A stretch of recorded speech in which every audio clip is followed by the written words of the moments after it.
भगवान गुरुदेव कुल्फी अब में भी नहीं इसको बना, कुल्फी अपनी के अपनी बारे में बता दीजिए एक बार। कुल्थी का दाल होता है भगवान, कुल्थी का दाल होता है, समझे। यहाँ वृद्ध लोग हैं वो जान रहे होंगे कि कुल्थी क्या होता है, जो अनुभवी लोग हमारे हैं। अरहर जैसी कुछ होती है मेरे ख्याल से। यह गात बोलता है जी, घोड़े को गात की दाल। घोड़े को ये खिलाते हैं ज्यादा करके। हाँ, इसको हॉर्स ग्राम भी बोलते हैं अंग्रेजी में, हॉर्स हाँ, ग्राम। हाँ। जब जब हमारे शरीर में स्टोन हो जाता है ना, स्टोन समझते हैं ना आप लोग, पत्थरी का रोग, हाँ जी गुरुदेव। तो इसका प्रयोग करके छोटे छोटे कणों को हम लोग वहीं पर नष्ट करते हैं, ऐसा बताते हैं लोग, वैद्य लोग, आयुर्वेद के लोग। गुरुजी इसकी दाल खाने से भी पथरी में आराम मिलता है, नियमित दाल खाने से। हाँ चलिए, तो समझ गए ना। और लहसुनिया, लहसुनिया एक रत्न होता है संस्कृत में, जिसे वैदूर्य मणि कहते हैं। लहसुनिया इनका ग्रंथ रत्न है। कुछ चीजों को लिखिए अंकेश जी, प्रश्न के चक्कर में मूल चीजें निकल जाएंगी, तो छोटे छोटे चीजों को लिखिए, बाद में उनका प्रश्न कीजिएगा भगवान। चलिए जी गुरुदेव। आगे बढ़ू नवीन जी, नवीन जी आगे बढ़ा जाए ना, नीरज जी। गुरुदेव जी जी जी। भगवान। हाँ, अब भगवान हम लोग केतु के केतु के बारे में थोड़ा और जानते हैं। किन्हीं का माइक खुला है, बंद कर लीजिए। शास्त्री जी अपना माइक बंद कर लीजिए। हो गया। केतु का भगवान जो समिधा होती है, जिसे ब्राह्मण लोग प्रतिदिन प्रयोग करते हैं, जिसे पवित्र कुशा कहा जाता है, कुशपत्र।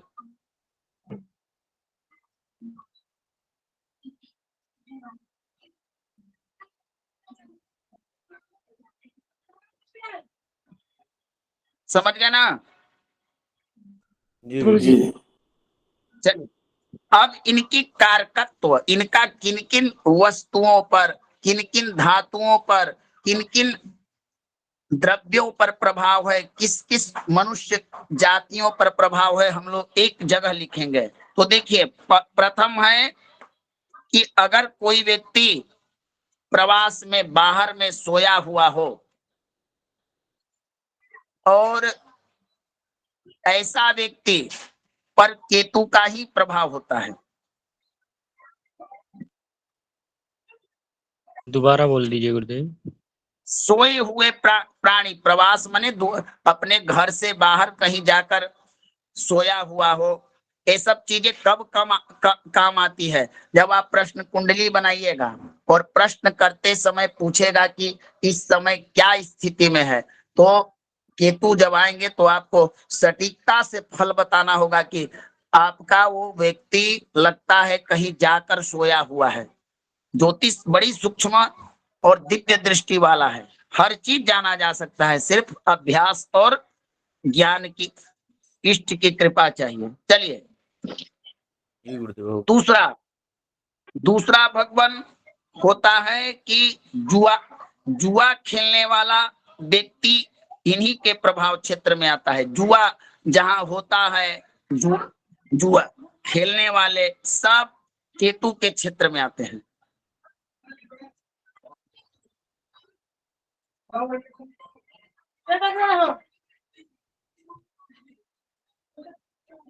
जी गुरुदेव।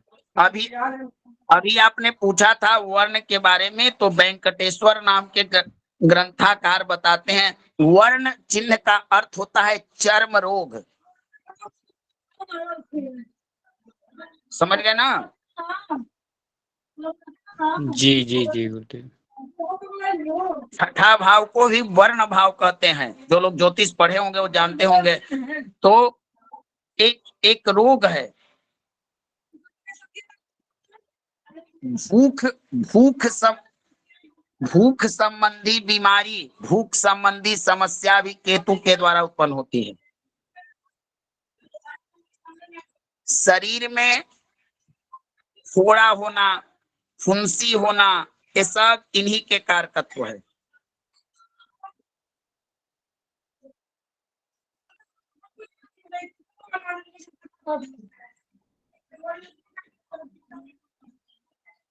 अच्छा,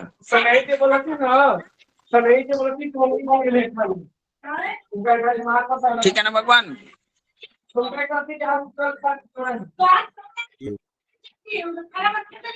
जी गुरुदेव ठीक। एक मिनट भगवान, एक मिनट।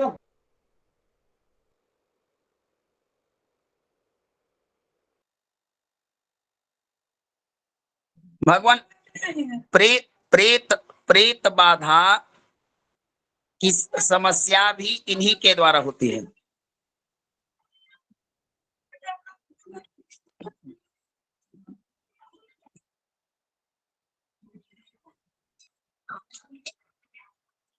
ठीक है ना,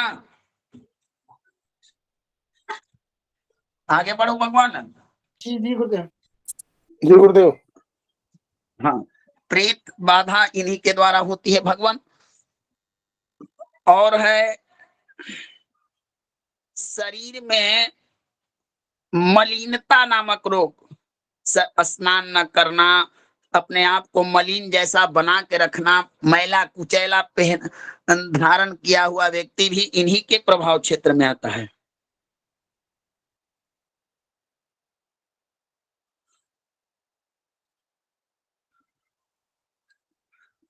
कुछ चीजें भगवान राहु के समान है, जो मैंने लिखा दिया था आपको।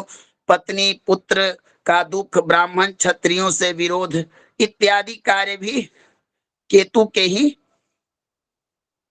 और क्षेत्र में आते हैं।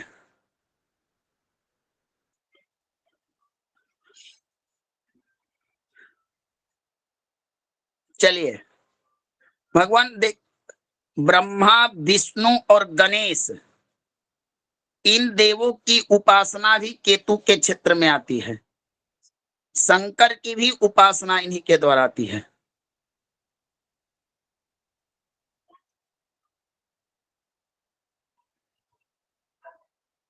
तो ब्रह्मा विष्णु, ब्रह्मा नहीं भगवान, विष्णु विष्णु गणेश।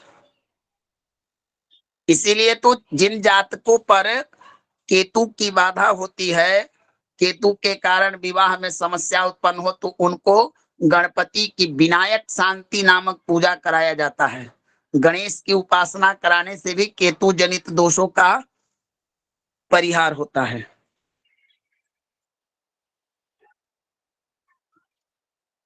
ठीक ना।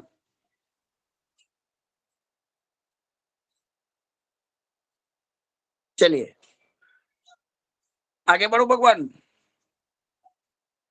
जी गुरुदेव। जी गुरु देखिए, घर जी में गुरुदेव। जो कुत्ते होते हैं, मुर्गे होते हैं और गीदड़, ये सब, गीदड़ माने होता है, आप कहते रहे कि गीदड़ भभकी दे रहा है, गीदड़ माने मगरमच्छ को भी कहा जाता है भगवान।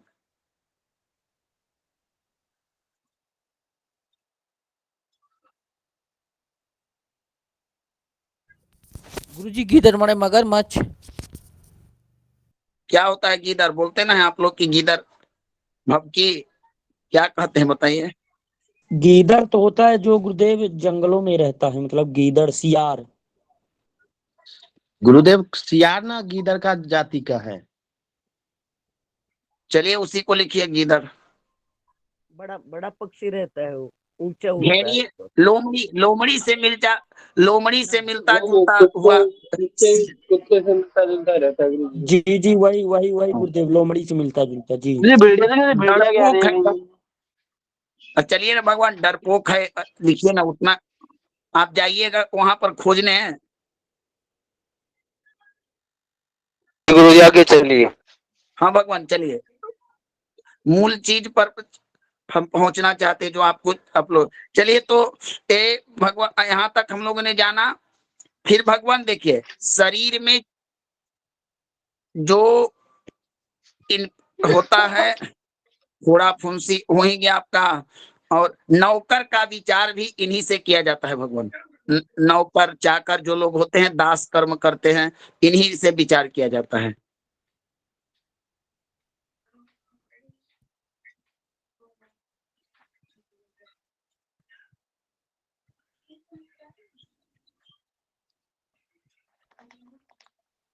क्षय रोग,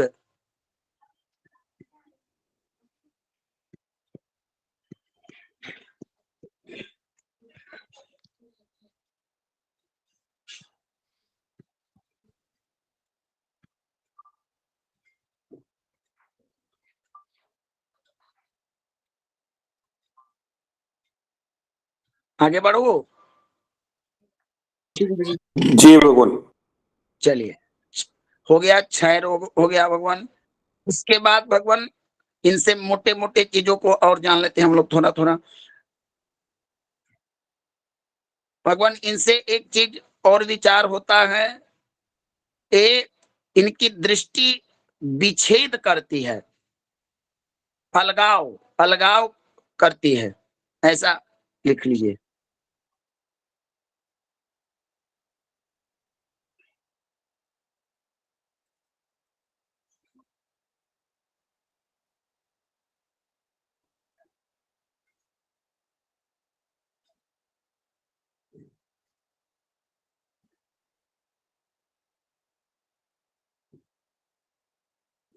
ठीक है भगवान।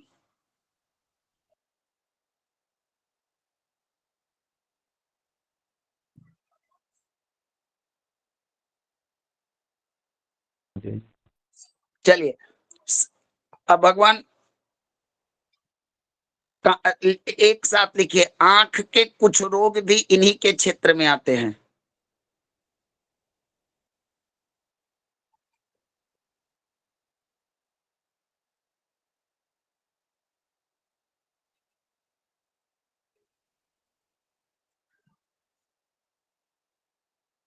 मंत्र शास्त्र का ज्ञान, ब्रह्म ज्ञान, तपश्चर्या, ये सब इन्हीं के क्षेत्र में है।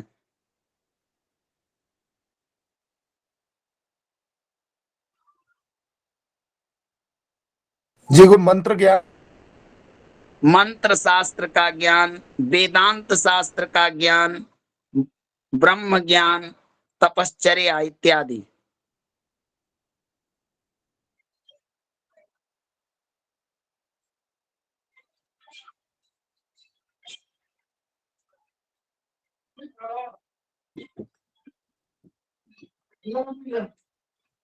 हो गया गुरुदेव। चलिए एक एक चीज और लिख लीजिए भगवान। और जो कार्य क्षेत्र बताया गया था राहु का, वही होता है। केतु से मुख्य जो पहचान में आने वाला रोग है वो दस्त। दस्त दस्त समझते हैं आप लोग ना? लेटरिंग लगना। दस्त कहा जाता है वो, जैसे हम लोग वोमेटिंग जिसको कहते हैं। जी लूज लूज मोशन हो मोशन हो गए। जाता है। शरीर में जब खुजली दिखे तो कुंडली देखिए, कहीं ना कहीं आपके केतु के कारण ऐसा हो रहा है। ठीक है ना?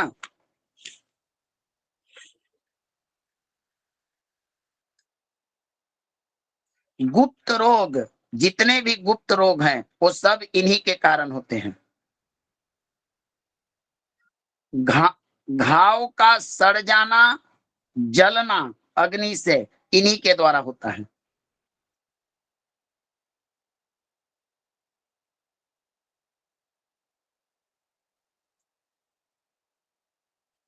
खुजली की समस्या, फंगल इन्फेक्शन इत्यादि जितने भी खुजली संबंधित रोग हैं सब इन्हीं के द्वारा होते हैं।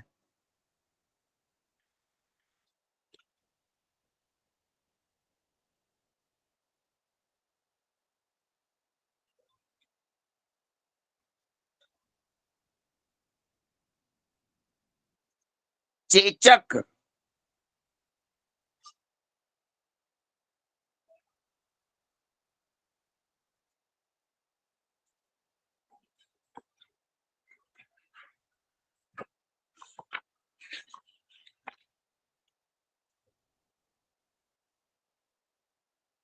ठीक है ना भगवान। जी गुरुदेव। हाँ, नीच कर्म, नीच कर्म से संबंध, जितना भी संसार का नीच से नीच कर्म है सब इन्हीं के प्रभाव क्षेत्र में है।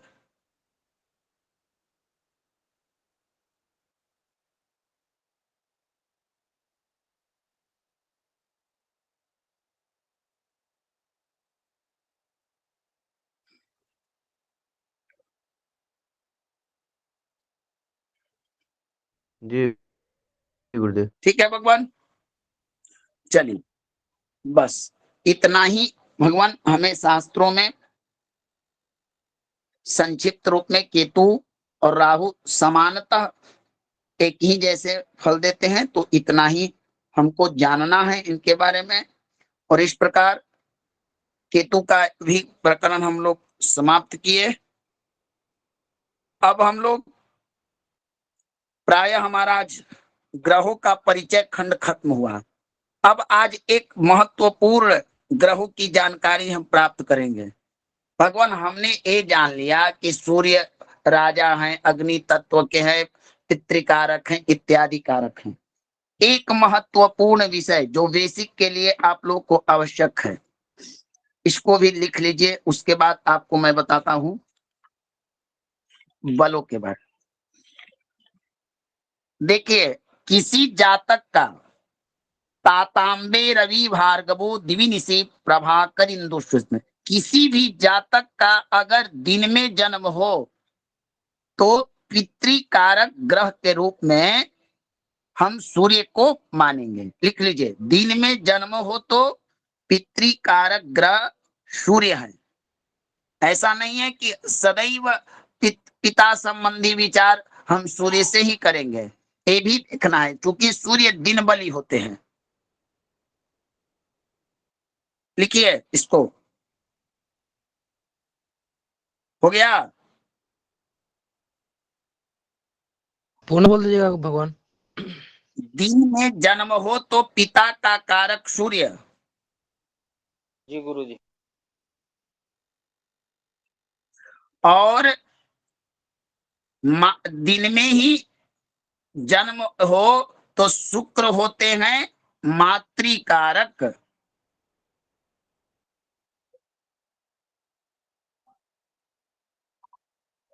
गुरुदेव एक बार और बोल दीजिए। आवाज नहीं आ रहा है गुरुवर। नवीन जी की आवाज नहीं आ रही भगवान? आ रही है गुरुदेव। आवाज आ रही अरे गुरुदेव, उनका नेटवर्क इन्हीं के प्रॉब्लम। आ नेटवर्क रही में है कुछ गुरुदेव, प्रॉब्लम है। आवाज आ रही है गुरुदेव। दिन में जन्म हो तो पितृकारक सूर्य और मातृकारक शुक्र हो जाते हैं।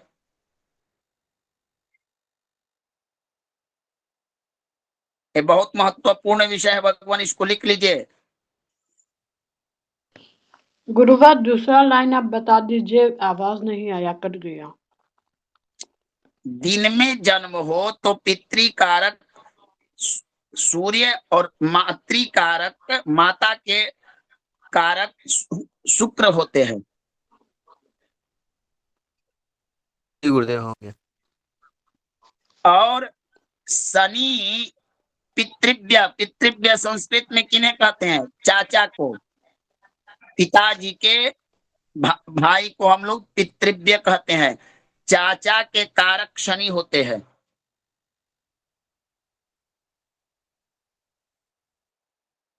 जी दिन में क्या रात गुरुदेव में? इसके लिए भी कोई जी मैं दिन की बात कर रहा हूं भगवान, एक बार पुनः सुन लीजिए।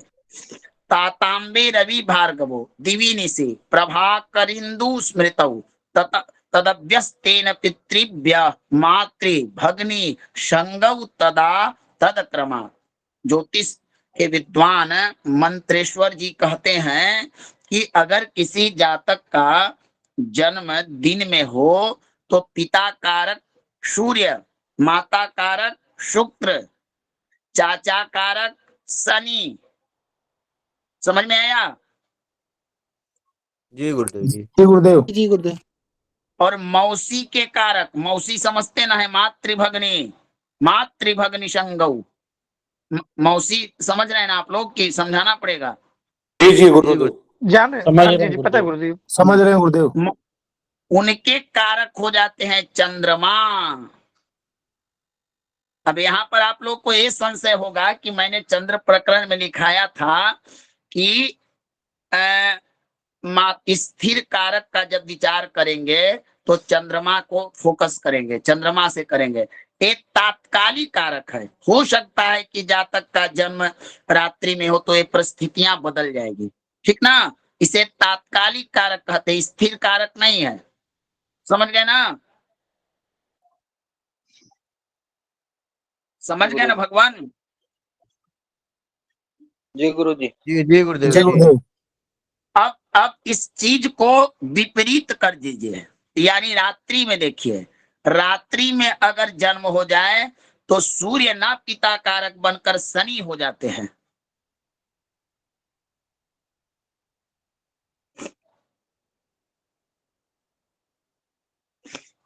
ठीक ना। जी गुरुदेव। रात्रि में जन्म हो तो शनि पितृकारक ग्रह हो जाते हैं, पिता के कारकत्व तो शनि को प्राप्त होता है।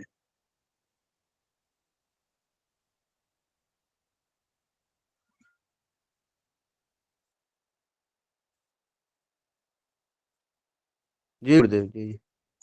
और चंद्रमा हो जाते हैं मातृकारक।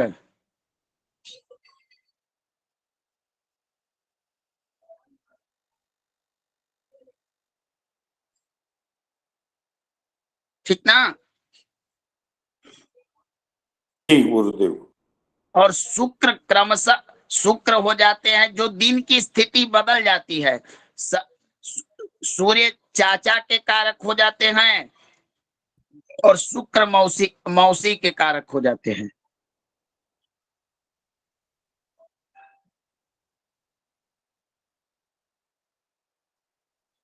जी गुरुदेव। चलिए एक चीजें लिख लीजिए आप एक जगह, दूसरा लिखिए। गुरुदेव सूर्य किसके होते हैं फिर से? भगवान अभी देखिए, आपने लिखा कि शनि हो गए पिता के कारक, पितृव्य चाचा के कारक दिन में, तो एक परिस्थितियां रात्रि में बदल जाती है। जो पितृ कारक होते हैं वो चाचा के कारक हो जाते हैं, जो मातृ कारक होते हैं वो मौसी के कारक हो जाते हैं। यानी सूर्य हो जाते हैं चाचा के कारक और मौसी के कारक शुक्र हो जाते हैं। जी गुरुदेव। चलिए एक पॉइंट और नोट कीजिए।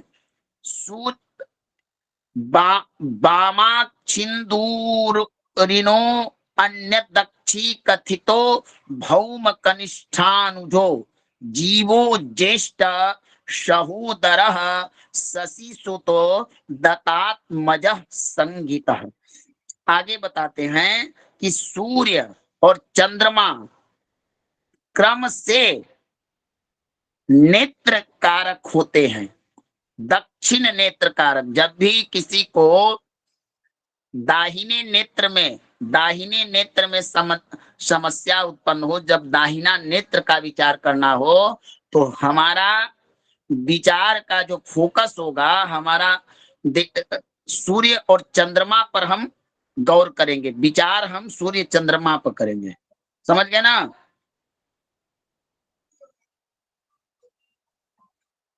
जी गुरुदेव जी। और शुक्र भी भगवान नेत्र कारक ग्रह होते हैं, लेकिन दक्षिण के नेत्र कारक सूर्य हो जाते हैं और चंद्रमा वाम नेत्र कारक होते हैं।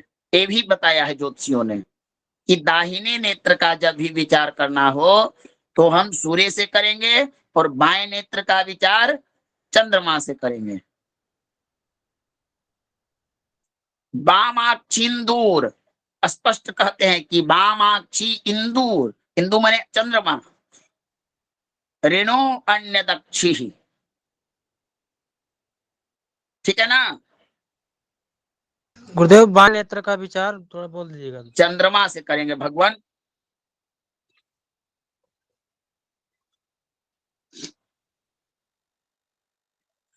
मेरी आवाज में कोई समस्या है क्या भगवान? नहीं गुरुजी, क्लियर आ रही नहीं है आपकी गुरुदेव। आवाज। चलिए आगे बढ़ते हैं भगवान। समय की आप लोग प्रश्न करिएगा तो मूल चीजें छूट जाए। चलिए, मंगल जो है सदैव छोटे भाई के कारक होते हैं। छोटे भाई का जब भी हम विचार करेंगे तो मंगल से करेंगे। भ्रातृकारक आपने लिखा होगा, जब मैंने परिचय कराया था मंगल से, तो भ्रातृकारक ग्रह इनको कहा गया था। लिखे थे ना? जी गुरुदेव। जी गुरु। तो आपसे कोई प्रश्न कर दे कि कौन सा भाई, मंझिला भाई, छोटा भाई, बड़ा भाई, तो वहां पर कहना है कि भौमः कनिष्ठानुजो हो, भौमः कनिष्ठानुजो, यानी छोटे भाई का विचार मंगल से करना चाहिए। ठीक है ना?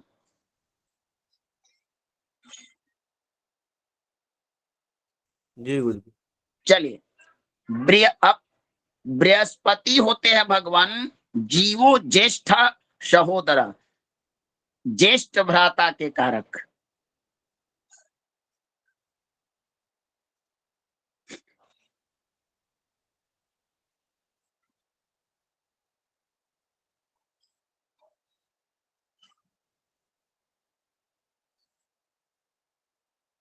ठीक है?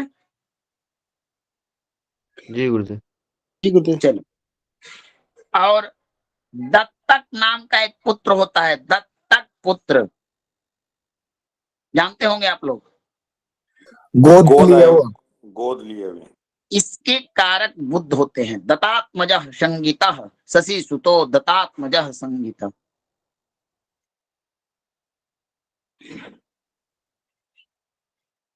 शुक्र ना गुरुदेव?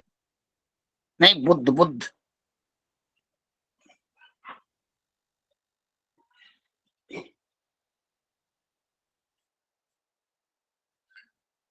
चलिए, नंबर 3,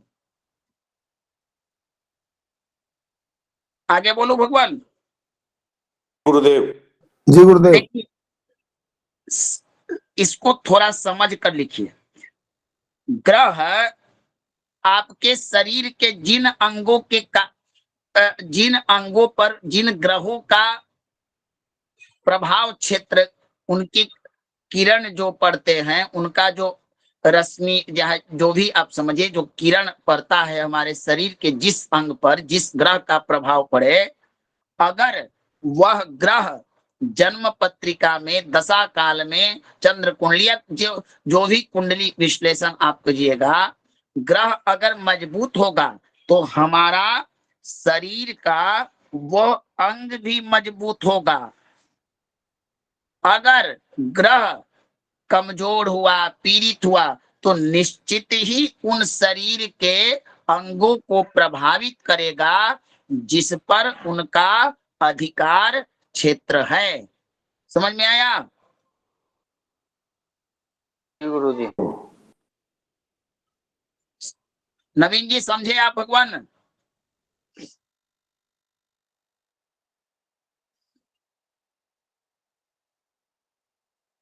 नीरज जी समझ में आया?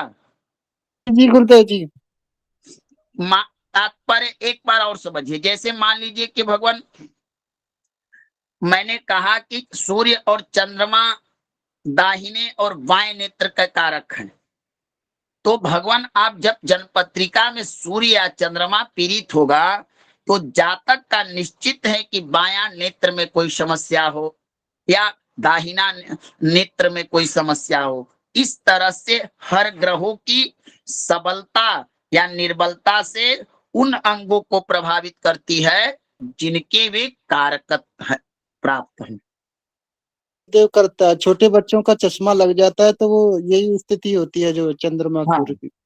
हाँ, हम मान लीजिए कि किसी को बुध कमजोर हो, तो बुध किस चीज के कारक है? दत्तक पुत्र। नहीं नहीं, शरीर में भगवान अभी मैंने बताया घ्राण शक्ति, सूंघने की शक्ति उसकी कम होगी। और बृहस्पति अगर बलवान हो तो क्या बनाते हैं?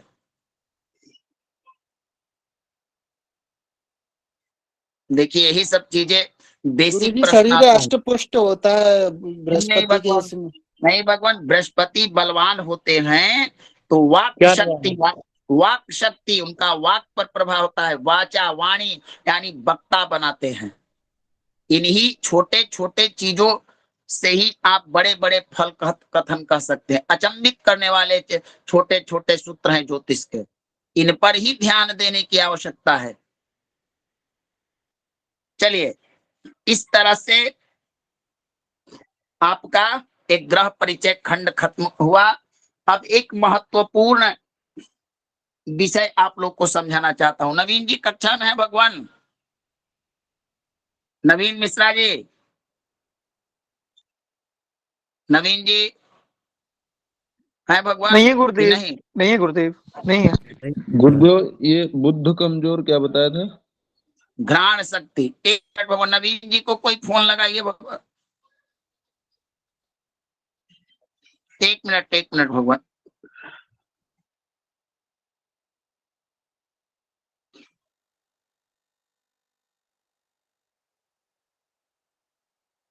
कोई विप्रजन बताएंगे घ्राण शक्ति क्या होता है ये?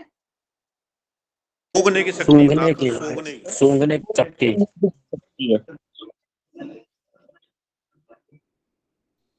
और ये गुरु जीवो ज्येष्ठा सहोदरा, गुरु ज्येष्ठ भाई गुरु के से बड़ा भाई, गुरु से बड़ा भाई देखते हैं, मंगल से छोटा भाई, गुरु से बड़ा जी। भाई।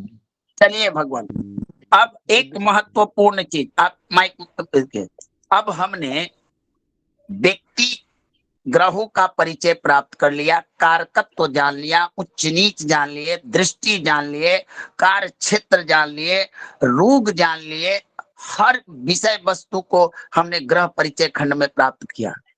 अब हमको ये जानना है कि आखिर एक इन चीजों पर, इन चीजों का फल एक देंगे कैसे, एक कब देंगे, कैसे देंगे, इनके लिए, इनको फल देने के लिए क्या क्या आवश्यकता पड़ेगी।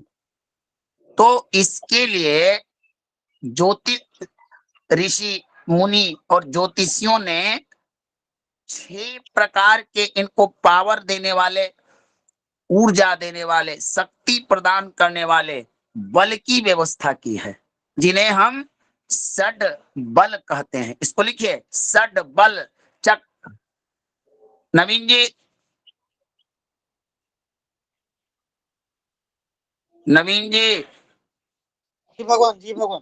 आपसे निवेदन है भगवान कि आप थोड़ा बोर्ड को ऑन कीजिए। तो ठीक है भगवान। तब तक मैं इन लोगों को उन बलों के बारे में जानकारी देता हूं। देखिए, 6 प्रकार से ग्रहों को बल प्राप्त होता है, और ये 6 बल जो हैं अलग अलग तरीके से प्राप्त होते हैं। इसका बड़ी महत्ता है फल कथन करने में, फल के प्रभाव देखने में, क्योंकि अगर इसमें किसी ग्रह को 1 बल प्राप्त हो, 2 बल प्राप्त हो, तो वह ग्रह प्रायः निर्बल समझा जाता है, कमजोर समझा जाता है। तो देखिए, आप लोग लिखना प्रारंभ कीजिए कि कौन कौन से होते हैं 6 प्रकार के बल। पहला, स्थान बल।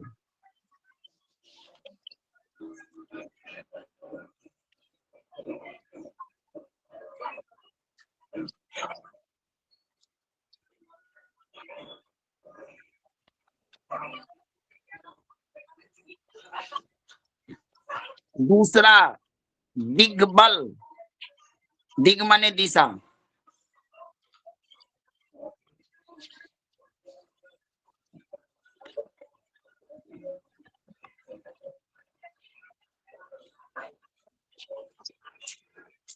नवीन जी भगवान, बस बस 2 मिनट भगवान, 2 मिनट, 2 मिनट। तीसरा होता है भगवान काल बल।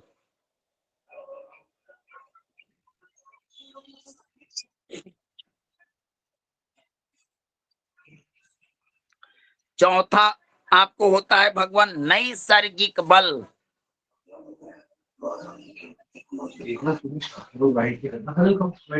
हाँ मैं देखती हूँ, बस कर जाऊँ।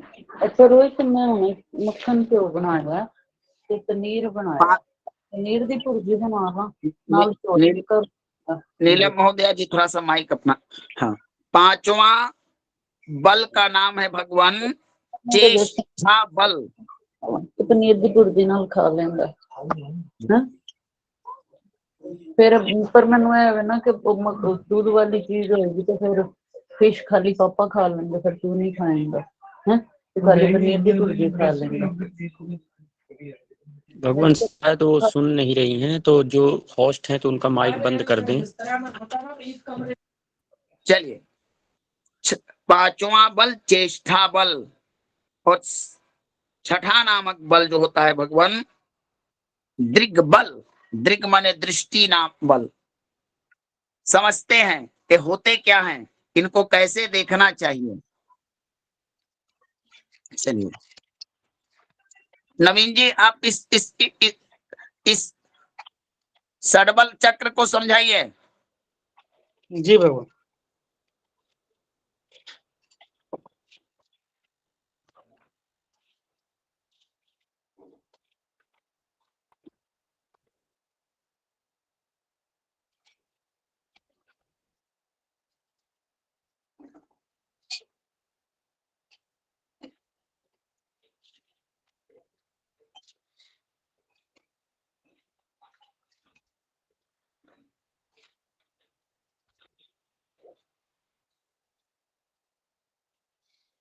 ये हमारी किसी भी जातक की किसी भी लग्न की कुंडलियां होती हैं, ठीक है।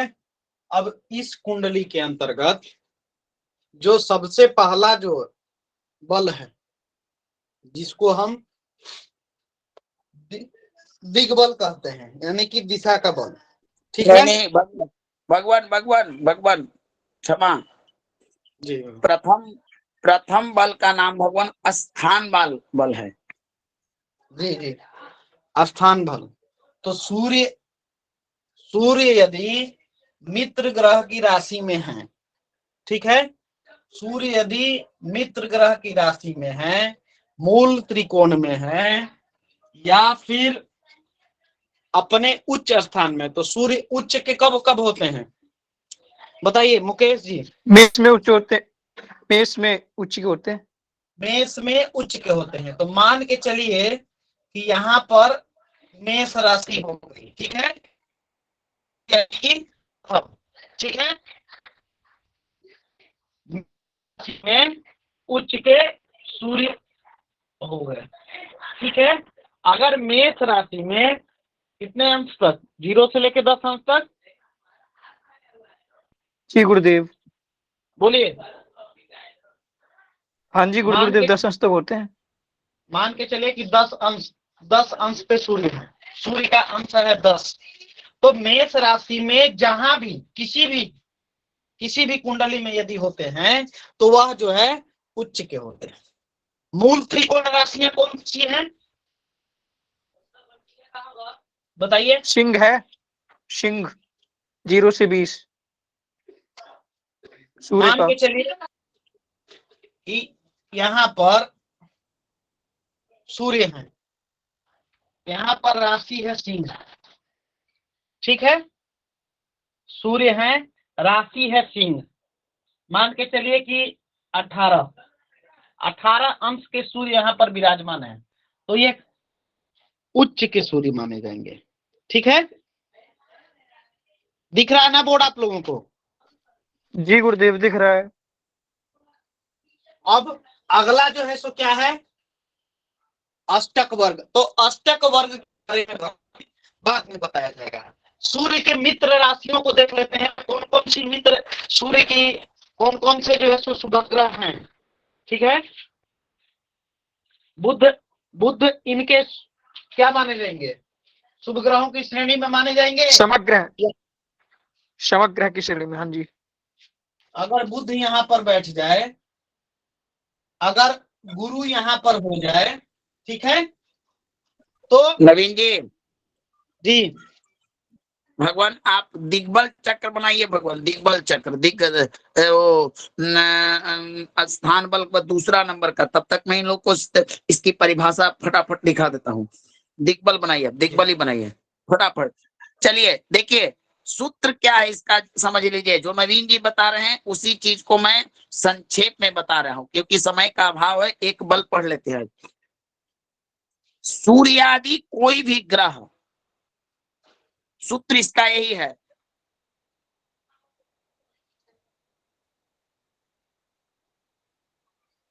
स्थान बल का। सूर्य आदि कोई भी ग्रह, चाहे चंद्रमा हो, चाहे मंगल हो, चाहे स्वग्रेही, मित्र गेही, मूल त्रिकोणस, स्वनवांश, स्वदृष्टानस या अष्टक वर्ग में शुभ 4 रेखाओं से परिपूर्ण हो, वह ग्रह स्थान नामक बल प्राप्त करता है। समझे राम सुशील जी? गुरुदेव पुनः रिपीट। जी जी गुरुदेव, दोबारा थोड़ा रिपीट कर दीजिए। समझ में आया भगवान? जी जो जी गुरुदेव। ग्रह, जो कृष्णा जी समझ आए आप? उपाध्याय जी? जी जी भगवान, जी जी। जो भी ग्रह अपने अपने मकान में हो, अपने कैसे कहते हैं कि अपने घर में तो कमजोर भी कहता है कि मैं शेर ही हूं, है ना? बोलिए। जी गुरुदेव जी जी। अब दिल्ली में जाइए और कृष्णा जी का जजमान हो और नवीन जी जाकर वहां कहें कि आपको पूजा कराने नहीं आता है, तो नवीन जी वहां पर बल प्राप्त करेंगे? बोलिए। जी जजमान, नहीं गुरुदेव, कृष्णा जी की जय जय रहेगी। अब हाँ, चाहे कृष्णा जी जजमान के यहाँ विवाह का मंत्र पढ़े, चाहे विवाह के में श्राद्ध का मंत्र पढ़े, स्थान प्रधान वही होंगे। क्या विजेंद्र जी? जी। तो उसी प्रकार भगवान, जो ग्रह अपने घर में बैठा हो, अपने मित्र के गृह में बैठा हो, अपने नवमांस में बैठा हो, नवमांस होता है लग्न चक्र की भांति ही बनता है, वो होता है कि 30 अंश से 9, तो उसको हम स्थान बलि कहेंगे। इसको लिख लीजिए, फटाफट लिखिए, कोई ज्यादा। जो ग्रह उच्च हो, उच्च गेही हो, स्वगेही हो, मित्र गेही हो, मूल त्रिकोणस्थ हो, स्वनवांशस्थ हो, अथवा स्वदृष्टानस्थ, दृष्टान को भी देखिए, और अष्टक वर्ग में होड़ चक्र से 4 पॉइंट से ज्यादा उसे शुभ अंक प्राप्त हो, तो वह ग्रह स्थान बली होता है। समझ गए ना? बताइए, तब आगे बढ़ू। अष्टक वर्ग का क्या बोलते? फिर से गुरुजी। अष्टक वर्ग में 4 रेखाओं से पूर्ण हो। पुष्पावती जी, आप ऐसे समझिए कि एक, मान लीजिए कि आशीष मिश्रा है, और वे कहां से हैं आशीष जी आप? जी गुरुदेव, उन्नाव से। उन्नाव में इनका अपना स्थान है, तो ये अपने स्थान पर हो, अपने मित्र के साथ हो, अपने नवमांस में हो, अपने द्रेष कान में हो, माने अपने वर्ग में हो। वर्ग उत्तम बोलते हैं इसे। अपना घर, अपना मित्र, अपना मूल त्रिकोण, अपनी उच्च राशि, इन सब स्थानों में मौजूद ग्रह स्थान बली होता है। समझ गए ना? समझ गए सभी लोग? ये 4 जी अंश गुरुदेव। वाले समझे गुरुजी। मावती जी, अष्टक वर्ग एक होता है जो गोचरीय फल का अति सूक्ष्म होता है, पाराशर ने कहा है कि कलौ मंद बुद्धि जनः, कलयुग में मनुष्य की बुद्धि मंद हो जाएगी। इसी कारण अष्टक वर्ग एक बहुत ही अति सूक्ष्म, पारदर्शी और थोड़ा तो वह सटीक फलादेश करने में सक्षम है। गोचर का, गोचर अशुभ है, दशा अशुभ है, ग्रह भी कमजोर हो, लेकिन अष्टक वर्ग में अगर वह मजबूत हो तो वह फल शुभता होता है। सिर्फ चंद्र कुंडली, लग्न कुंडली इत्यादि नवमांश के आधार पर भी फल कथन में 100% पूर्णता नहीं होती है। इसीलिए अष्टक वर्ग में 4 पॉइंट से कम प्राप्त होने वाले ग्रहों को अशुभ माना जाता है। चलिए, इससे ज्यादा हम नहीं बता सकते हैं। लग्नस्थ भी स्थान बल में आएगा गुरुदेव। भगवान, आप लोग समझने का प्रयास क्यों नहीं करें? मैं बार बार बोल रहा हूं, जो ग्रह अपने उच्च राशि में हो। अब मान लीजिए कि सूर्य, नवीन जी बता रहे हैं कि सूर्य उच्च राशि में है, सूर्य की मित्र राशि में है, सूर्य मूल त्रिकोणस्थ हो, सूर्य स्वदृष्टानस्थ हो, अष्टक वर्ग में उसे 4 से अधिक पॉइंट में, ऐसे ग्रहों को स्थान बली कहते हैं। चलिए, समझ में आया? जी जी आ गया गुरुदेव। सब लोगों को आ गया ना? जी गुरु जी। क्योंकि भगवान जो भी पढ़ाया जा रहा है वो चीजें आपके मौखिक रूप से परीक्षा लेने के लिए आपसे योग्य योग्य आचार आएंगे। उस समय आप विफलता आपकी होगी ना गुरुजनों की होगी। ना समझ में आए, इस प्रकरण को हम कल पढ़ाएंगे। मेरे पास अभी 8 मिनट समय है, मैं पढ़ा सकता हूँ, बता सकता हूँ, लेकिन अगर समझ में आ जाए तो बोलिए, मैं आगे बढ़ूं। आगे बढ़िए हमारे समझ में नहीं। चलिए, अब देखिए, हमारे यहाँ वास्तु शास्त्र के हिसाब से 4 प्रकार की, ऐसे तो 10 दिशाएं हैं और पढ़िएगा तो 16 भी हो जाती हैं, लेकिन 4 दिशाएं प्रमुख होती है ना? जी गुरुदेव। जी जी जी। चलिए, थोड़ा सा भगवान नवीन जी निवेदन करूंगा कि उस चक्र को थोड़ा दिखाइए। तो देखिए, दिग्बल क्या है? दिग माने दिशा, दिशा। कुछ ग्रह जो हैं वो दिशा बल प्राप्त करते हैं। कौन से दिशा में बैठेंगे तो उनको दिग्बली कहा जाता है। जैसे मान लीजिए कि बुध और गुरु किसी भी लग्न की कुंडली हो, अगर लग्न में बैठ जाएं तो वहां बैठने से इनको दिशा बल प्राप्त होता है, जिसे दिग्बल कहते हैं। शुक्र और चंद्रमा उत्तर दिशा में बैठकर दिग्बली होते हैं। शनि अकेला एक ग्रह है जो पश्चिम दिशा में सप्तम भाव में बैठकर दिग्बल प्राप्त करता है, और शेष जो भी ग्रह बचे वो दशम स्थान में दिग्बली होते हैं। ठीक है भगवान? जी गुरुदेव जी। गुरुदेव एक बार और बोल दीजिए। लग्न हमारा हमेशा पूर्व दिशा होता है। किसी भी जातक का जो लग्न नवीन है, जी, भगवान भगवान भगवान नवीन जी आज दिग्बल पढ़ाकर भगवान पाठ्यक्रम को समाप्त कीजिए। कल हम लोग कालबल पढ़ेंगे, आप समझा दीजिए।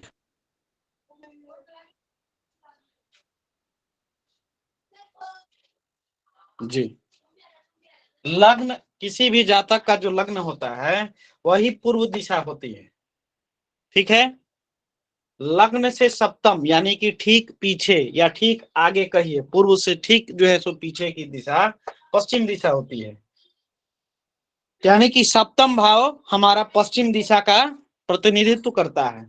ठीक है, जातक का जो चतुर्थ भाव है जातक का जो चतुर्थ भाव है वह उत्तर दिशा का प्रतिनिधित्व करता है, उसी प्रकार से वहां से सातवीं जो दिशा हुई ठीक पीछे दक्षिण, ठीक है, यानी कि दसम स्थान। ये जो दसम स्थान है यह जो है हमारा दक्षिण दिशा का प्रतिनिधित्व करता है। कहने का मतलब है इन सभी को केंद्र स्थान बोला जाता है, ठीक है। ये दिशाओं के भी प्रतिनिधित्व करते हैं और केंद्र का भी प्रतिनिधित्व करते हैं। अब बाकी चीजों के अंतर्गत राशियां, बाकी कौन से ग्रह कहाँ बैठे हैं, इससे कुछ नहीं। कोई भी लग्न की कुंडली हो, किसी भी जातक की कोई भी लग्न की कुंडली हो, और वहां पर हमें बलाबल ग्रहों का देखना है, तो बुध और गुरु यदि लग्न में बैठे हों, कोई भी लग्न हो भगवान, मीन हो, मेष हो, कर्क हो, सिंह हो इत्यादि, उनसे कुछ नहीं।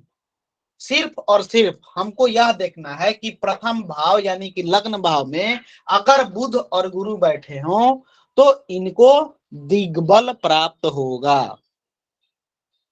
बाकी फलादेश भगवान आगे देखेंगे, ठीक है। लेकिन केवल इस स्थान में बुध और गुरु के बैठ जाने से, हो सकता है कि बुध ही बैठे, हो सकता है कि गुरु ही बैठे, ठीक है, तो या दोनों बैठ सकते हैं। तो बुध और गुरु इन दोनों में से कोई भी ग्रह या दोनों ग्रह यदि एक साथ इस भाव में बैठे या पृथक होके बैठे तो इनको दिग्बल प्राप्त होगा। दिग्बल यानी कि दिशा का बल। चंद्र और शुक्र एक साथ बैठे या कोई एक ग्रह बैठे, एक साथ बैठे या कोई एक ग्रह बैठे, तो जब हम बल का आकलन करेंगे तो सटबल के अंतर्गत 6 प्रकार के बलों के बारे में जो गुरुदेव ने बताया, उसके अंतर्गत जो भी ग्रह यहाँ पर बैठे होंगे, चंद्र और शुक्र, ठीक है, चंद्र और शुक्र या दोनों या कोई एक, ठीक है, उनको जो है यहाँ पर दिग्बली माना जाएगा। ठीक है, बात समझ में आ रही है? कहाँ पर गुरुवार? पूर्व दिशा यानी कि लग्न में बुध और गुरु यदि बैठे या कोई एक बैठे या दोनों बैठे, ठीक है, तो यहाँ पर सिर्फ यहाँ पर विराजमान होने से, लग्न में बैठ जाने से बुध या बुध गुरु दोनों अगर बैठते हैं तो इनको दिशा बल प्राप्त होगा, यानी कि दिग्बल प्राप्त होगा। ये बात समझ में आ रही है? जी गुरु जी। जी गुरुदेव जी।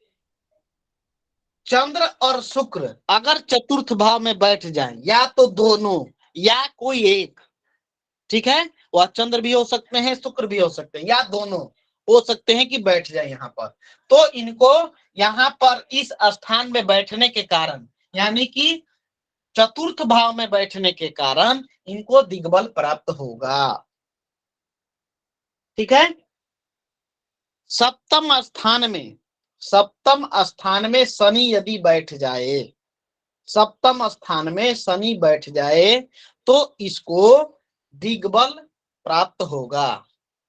ठीक है, सप्तम स्थान पश्चिम दिशा का प्रतिनिधित्व करता है और यहाँ पर इसको शनि को दिग्बल प्राप्त होगा। ठीक है, सूर्य और मंगल या सूर्य भौम कहिए, आदित्य या भौम कहिए, ठीक है, अगर दसम भाव में बैठ जाएं, सूर्य और भौम यानी मंगल यदि दसम भाव में बैठ जाएं, या तो अकेले बैठे या दोनों बैठ जाएं या कोई एक बैठ जाए, तो इनको यहाँ पर बलों का जो योग बनेगा उसके अंतर्गत इनको यहाँ पर दिग्बल माना जाएगा। ठीक है, बात समझ में आ गई? जी गुरुदेव। दिग्बल से रिलेटेड कोई भी बाकी ग्रह गुरुदेव जी? बाकी ग्रह कौन बचे भगवान? बाकी हमारे राहु और केतु बैठे ना, बोलिए। हाँ जी गुरुदेव, वो गुरुदेव बताए कि पता नहीं दसम क्या बोले थे, दसम कौन सा दिशा बोले थे गुरुदेव? राहु की दक्षिण दिशा में, दशम में, दसम भाव में भगवान, दसम भाव में। ठीक है, ठीक है। केतु भी दसम भाव में गुरु जी। हाँ हाँ, नवीन ठीक है। जी, एक चीज हम पूछना चाहेंगे आपसे। राहु और केतु गुरु जी 2।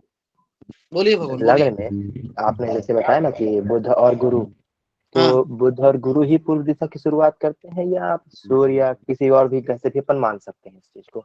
जी, बुध और गुरु ही, केवल बुध और गुरु ही बैठेंगे तभी पूर्व दिशा मानी जाएगी, इसके अलावा नहीं अन्य नहीं और कोई भी नहीं ग्रह बैठेंगे तो भी मानी जाएगी? नहीं, कोई भी ग्रह बैठे कहीं पर भी, कोई भी ऐसा नहीं है।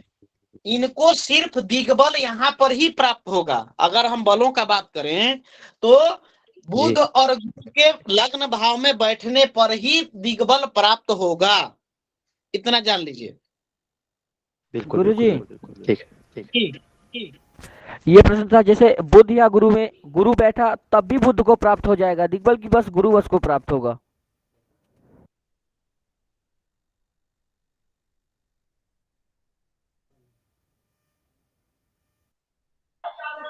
बुध और गुरु दोनों में से जो भी होगा उसी को प्राप्त होगा। बिल्कुल सर। गुरु जी,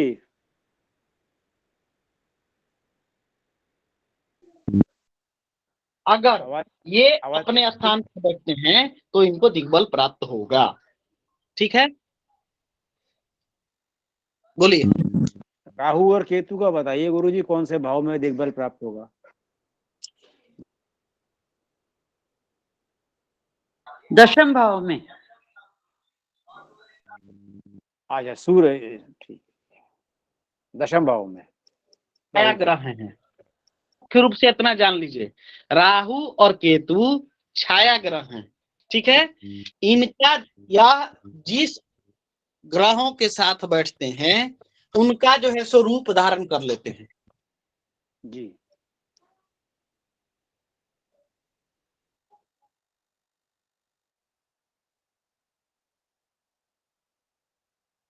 भाव प्रकरण हम जान लेंगे, राशियों का प्रकरण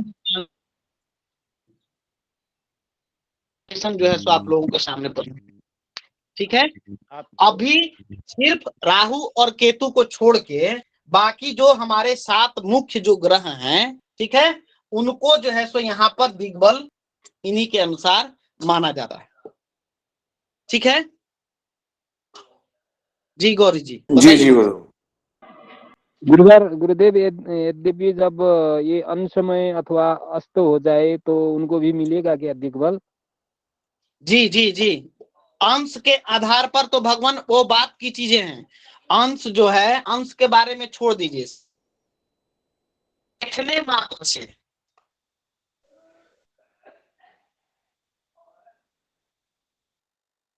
गुरु जी, मंगल का भी नहीं बताया अभी शायद।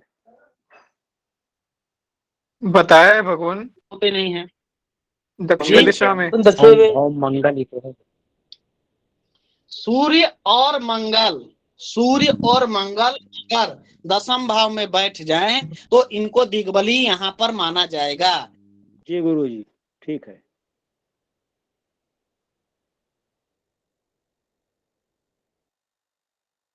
गुरुदेव एक बार जी गुरुदेव, क्लियर हो गई। देखना है कि किस भाव के लिए कौन सा ग्रह ज्यादा डोमिनेट कर रहा है, ज्यादा जो है वह जो है उसको बल किस स्थान के लिए प्राप्त हो रहा है, कौन से भाव के लिए प्राप्त हो रहा है।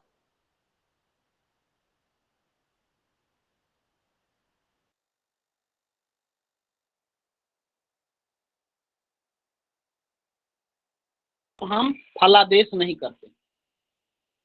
यह जातक है, काल पुरुष है, और इन काल पुरुष का सिर्फ हम हाथों का वर्णन कर दें तो इनका जो है सो संपूर्ण जो है सो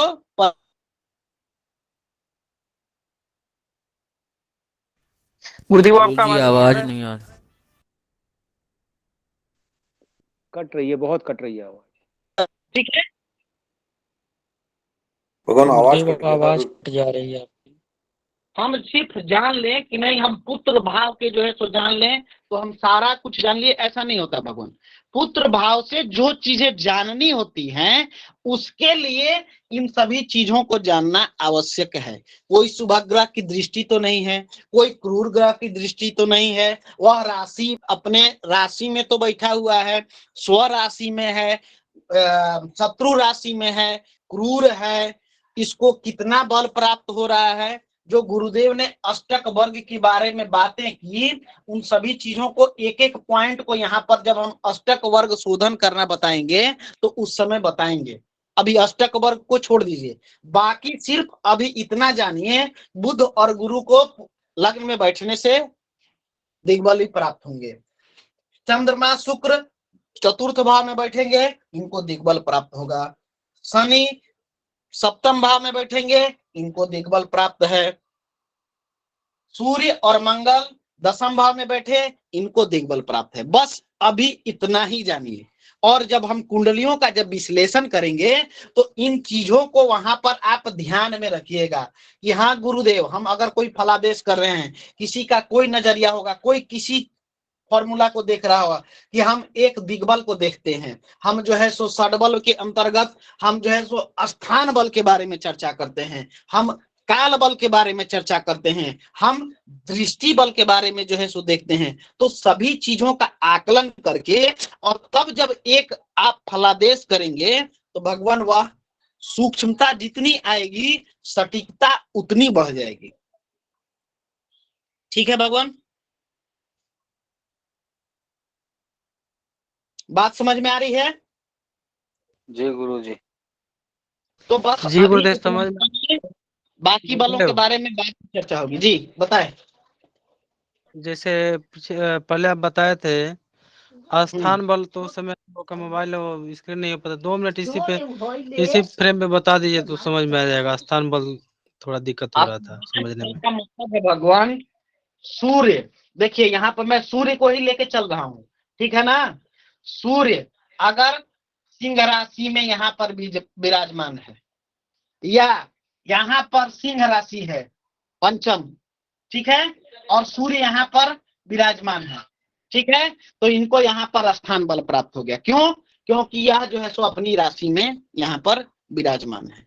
इनकी मूल त्रिकोण राशि जो है आपका मेष राशि अगर यहाँ पर हो जाती है, अगर मेष राशि हो जाती है, सूर्य का मान लिया कि 9 अंश है, 9 डिग्री, सूर्य 9 डिग्री में दूसरे भाव में बैठे हैं, तो सिर्फ यहाँ पर मेष राशि में 9 डिग्री के बैठ जाने से इनको स्थान बल प्राप्त हो गया।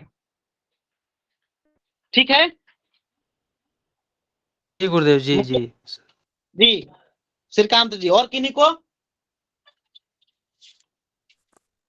तो गुरुदेव स्थान बल देखने के लिए मतलब ये जो गुरुदेव लिखवाए हैं स्वगृही, मूल त्रिकोण राशि, अष्टक वर्ग सब देखना पड़ेगा गुरुदेव जी हाँ, ये सारी चीजें जो है सो हैं, अगर इनमें से कुछ एक प्राप्त होता है तो उनको स्थान बल मिलेगा। अगर सारी चीजें मिल जा रही हैं तो सभी चीजें जो है सो उनको प्राप्त होगा। अब बताइए कि अगर मित्र राशि में बैठ जाए तो वह जो है सो स्व राशि में बैठ सकते हैं? बताइए। गुरु जी थोड़ा दिखाने का प्रयास करें, दिखाई नहीं दे रहा ऊपर जो लिखे हैं।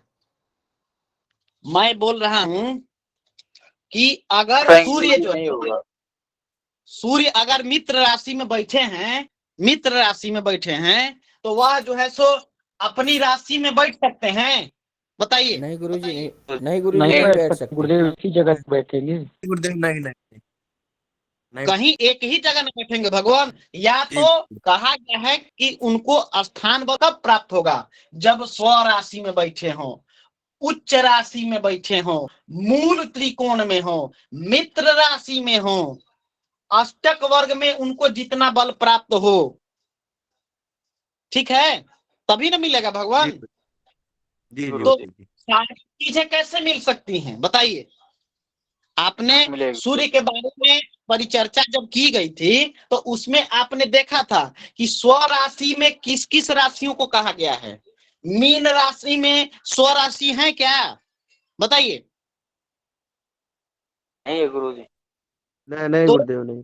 तो इन चीजों को देखना पड़ेगा भगवान। यहाँ पर हमारे पास जातक की कुंडली आएगी, जातक किसी समय पे उत्पन्न होगा, जातक जन्म लेगा। तो जातक जब जन्म लेगा तो कोई ना कोई राशि में कोई ग्रह विराजमान होंगे।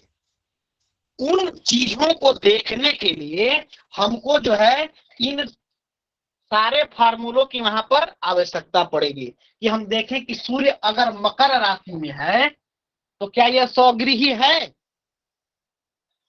क्या नहीं इसको गुरुदेव नहीं। क्या इसको स्थान बल प्राप्त हो रहा है? क्या नहीं गुरुदेव नहीं। दिग्बली है? इसको क्या काल बल प्राप्त हो रहा है? तो इन सभी चीजों का आकलन करके तब इन बलों का हम एक चक्र बनाएंगे, उसी में लिखेंगे षट बल। षट बल के अंतर्गत सभी ग्रहों का एक कॉलम बनाएंगे और उन सभी कॉलम में सबको टिक मार्क करते जाएंगे कि हाँ सूर्य को दिग्बल प्राप्त हुआ, एक टिक। सूर्य को जो है सो स्थान बल मिला, एक टिक। सूर्य की दृष्टि बल मिला, एक टिक। तो इस प्रकार से एक एक स्कोर वहां पर बनाएंगे और तब सूर्य का बल निकालेंगे कि कौन ग्रह कितना बली है, मजबूत है। ठीक है, समझ में आया भगवान? जी जी गुरुदेव। चलिए, तो आज के लिए भी इतना ही। बाकी आप लोग का जो भी नोट्स छूटा हुआ हो उसको एक दूसरे की सहायता से कंप्लीट कर लें। ठीक है, रिकॉर्डिंग उपलब्ध है। जी जी बताएं। जी गुरुदेव, आपका क्लास पूरा हो गया ना? तो मैं राम सुशील जी से अनुरोध करूंगा, भगवान मेरा जो प्रारंभ का रह गया था भगवान आपसे लिखवा देंगे। आप लोग आपस में चर्चा करें और साथ ही साथ में जिनका नोट्स कंप्लीट हो गया हो वह लोग ग्रुप में डाल दें ताकि अन्य लोग जो है उसको लिख ले, उनका भी कंप्लीट हो जाए। ठीक है जी गुरुदेव। क्या रह गया सुधांशु जी? आपसी सहयोग के साथ में भगवान ज्योतिष पढ़ेंगे तो आनंद आएगा। ठीक है, राम सुशील जी धन्यवाद। जी जी बताइए। भगवान आप जो गुरुदेव ने कारकत्व लिखवाया था उसके पहले का बोल दें। अभी इसका केतु का। हाँ जी केतु का सिर्फ। जी अच्छा, केतु वायु तत्व का होता है। हाँ जी ये हो गया। धनु राशि में केतु 0 से 15 अंश तक उच्च के होते हैं। नीलम गुरुदेव। हाँ जी नीलम गुरुदेव। और मिथुन राशि में 0 से 15 अंश तक नीचता को प्राप्त होते हैं। मिथुन राशि में। हाँ गुरुदेव सुन रहे हैं जी। और मूल त्रिकोण मकर में 15 अंश से 25 अंश तक। मकर में। जी मकर में 15 से 25 अंश तक मूल त्रिकोण। हाँ जी हो गया। केतु से नाना के संबंध का विचार किया जाता है। नाना हाँ जी हो गया। दुर्घटना संबंधित विषय केतु से विचार करते हैं, कोई भी दुर्घटना हो। हाँ जी हो गया। निवास स्थान नैऋत्य कोण। हाँ जी ये भी हो गया। अंधकार वाला स्थान, दीमक का हाँ जी ये स्थान, भी। बिल जो हाँ भी जी राहु का है ना, उनका केतु का भी वही स्थान है। हाँ जी केतु की दृष्टि गुरु के समान होती है 7वें, 5वें और 9वें भाव पे। हाँ जी हो गया। केतु 5 के 7 9। मित्र हैं, बाकी केतु के मित्र शत्रु वही हैं जो राहु के हैं। हाँ जी ये भी हो गया। ये स्पर्श के कारक हैं। जी ये रह गया था, स्पर्श के कारक। हाँ जी हो गया। केतु नपुंसक ग्रह हैं। हाँ जी नपुंसक ग्रह। हाँ जी ये भी हो गया। केतु का रंग रूप भयानक, नेत्र, नशा करने वाले लोग जो हैं वो केतु के प्रभाव क्षेत्र में आते हैं। शरीर में हाँ कोई जी वर्ण चिन्ह हो हाँ जी तो केतु के प्रभाव से है। हाँ जी हाँ जी केतु का पात्र मृतिका पात्र। हाँ जी मिट्टी का ना। हाँ मृत्तिका, हाँ जी। रंग काला होता है। हाँ जी, रंग काला। अनाज में एक कुल्थी नामक अन्न होता है, वो इनका। हाँ जी, हाँ जी, कुल्थी हो गया। रत्न इनका लहसुनिया। कौन सा? लहसुनिया। लहसुन वाला लहसुनिया ना? अब लहसुनिया रत्न है कोई, अब लहसुन तो दूसरा चीज है यार। लहसुनिया कोई रत्न है, अब हम भी नहीं जानते हैं लहसुनिया। कोई रत्न आता हाँ होगा, जी, हाँ जी, पत्थर उत्थर कोई। हाँ लहसुन जी, हाँ जैसा जी। ही रत्न होता है। बायमोरी ऐसा कुछ बोले थे। हाँ जी, हाँ जी, आगे बायमोरी बोल दें ऐसे। राम सुशील जी। समिधा कुशा हो गया। हाँ जी, शमिधा कुशा हो गया।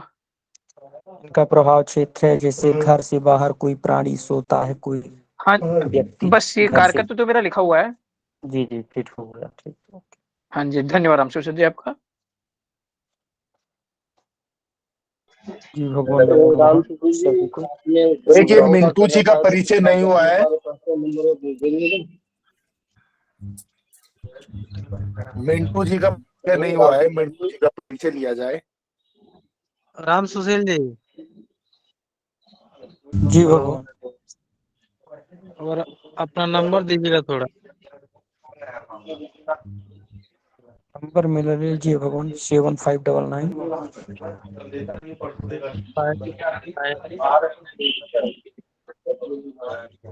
052259 05 2259।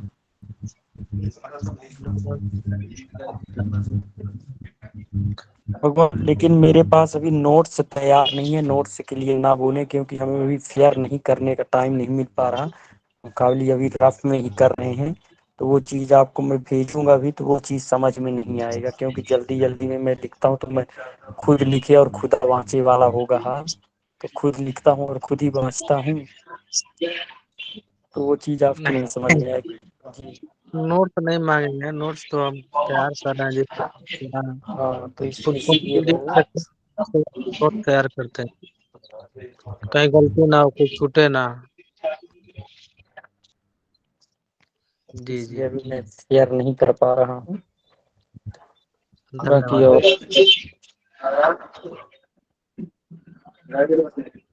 और चलिए, सभी को शुभ रात्रि, जय श्री सीताराम। शिवरात्रि। श्रीकांत जी, आपके पास पूरा नोट्स है क्या? महादेव जी, सभी को महादेव। कृष्णा जी का महादेव नंबर भगवान। अपने मिल नहीं रहा था। आप भगवान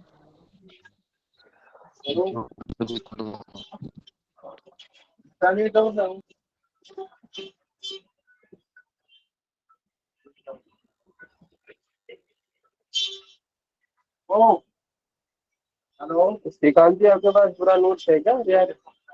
हेलो भगवान अभी नोट हम तैयार कर रहे हैं, जिससे क्या है, कुछ लिखे हैं तो कुछ गलत हो गया है, तो उसमें क्या वीडियो पुनः देख के लिखना पड़ रहा है, वीडियो को पूरा करना पड़ रहा है। लिख रहे तो हैं, मेरा तो इसलिए कुछ बहुत कुछ छूट गया शेयर है, कर तो मैं वो क्लियर नहीं कर पाया।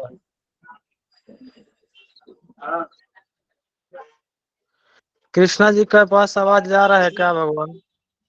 जी भगवान, बताइए, आदेश करिए भगवान। गुरु जी, आपसे कुछ सहायता चाहिए था, तो आज दिन में हमने आपका नंबर बहुत ढूंढा लेकिन मिला नहीं। क्या बात करती है भगवान? हाँ जी।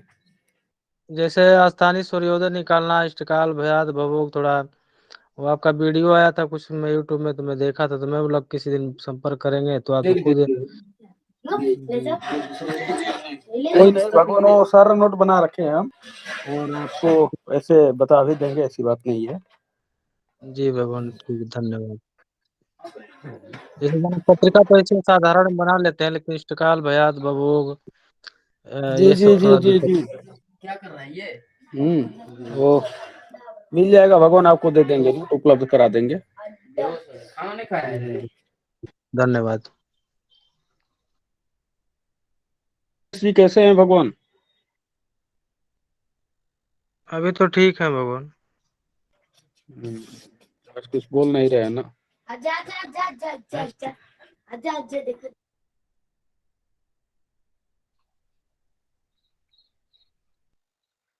जी भगवान, अब समापन किया जाए। जी जी जी। हर हर महादेव। महादेव महादेव। जी गुरुदेव।